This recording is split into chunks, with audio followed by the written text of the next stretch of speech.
students, welcome back to Bosco Campus Vision. This is the 41st lecture on entrepreneurship development. In today's session, we are going to discussing the topic of industrial estates. Industrial estates is a place where the required facilities and factory accommodation are provided by the government to the entrepreneurs to establish their industrial units at that place.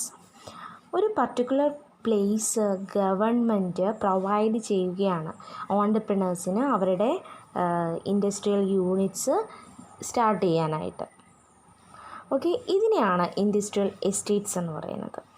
ആ പ്ലേസിൽ ആ ഒരു factory അല്ലെങ്കിൽ ഒരു industrial unit തുടങ്ങുന്നതിനാവശ്യമായിട്ടുള്ള എല്ലാ ഫെസിലിറ്റീസും government provide ചെയ്ത് കൊടുക്കുകയും ചെയ്യും. ഇനി ഇതിന് ഉള്ള വേറെ പേരുകളാണ് industrial park, industrial zone, industrial region, then industrial city, industrial township. അങ്ങനെ ഈ പേരുകളിലെല്ലാം ഇൻഡസ്ട്രിയൽ എസ്റ്റേറ്റ്സിനെ പറയുന്നുണ്ട്. അപ്പോൾ ഇൻഡസ്ട്രിയൽ എസ്റ്റേറ്റ്സ് എന്ന് പറഞ്ഞാൽ എന്താണ്?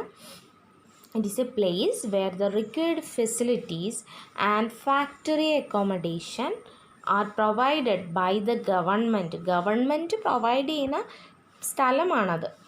അതിന് ഓൺടർപ്രണേഴ്സിന് ഇൻഡസ്ട്രിയൽ യൂണിറ്റ് സ്റ്റാർട്ട് ചെയ്യുന്നതിന് ആവശ്യമായിട്ടുള്ള എല്ലാ സാഹചര്യങ്ങളും ഒരുക്കിക്കൊണ്ട് ഗവൺമെൻറ് പ്രൊവൈഡ് ചെയ്യുന്ന പ്ലേസാണ് ഇൻഡസ്ട്രിയൽ എസ്റ്റേറ്റ്സ് എന്ന് പറയുന്നത്.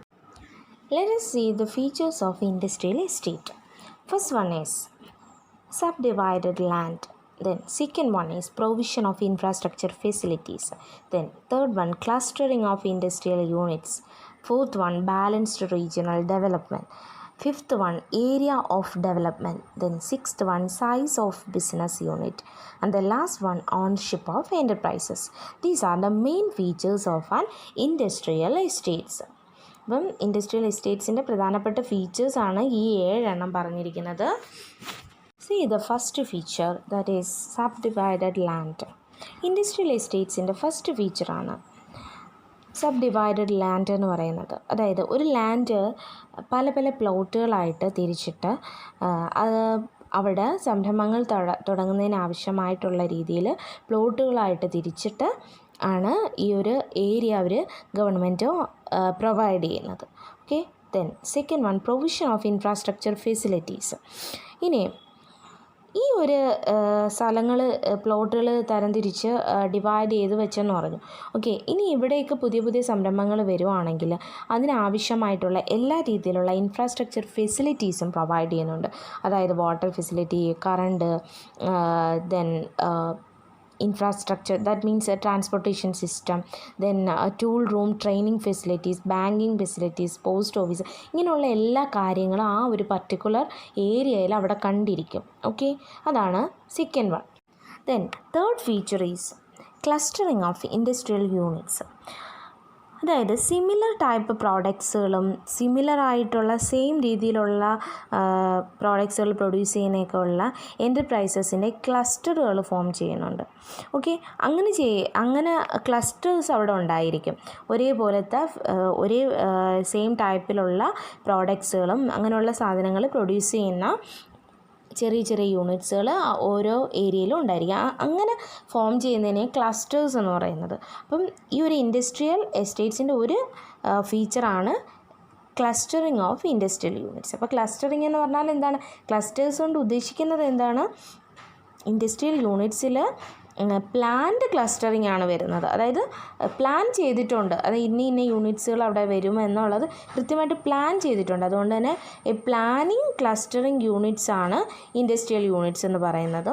സോ അവിടെ സിമിലർ ടൈപ്പിലുള്ള പ്രോഡക്ട്സുകൾ പ്രൊഡ്യൂസ് ചെയ്യുന്ന എൻ്റർപ്രൈസസ് അവിടെ ഉണ്ടായിരിക്കും. അതുപോലെ തന്നെ ഇവരെല്ലാവരും തന്നെയും നെയ്ബറിങ് ഏരിയയിലേക്കായിരിക്കും ഇവരുടെ ആ ഒരു സർവീസ് ലൊക്കേറ്റ് ചെയ്യുന്നത്.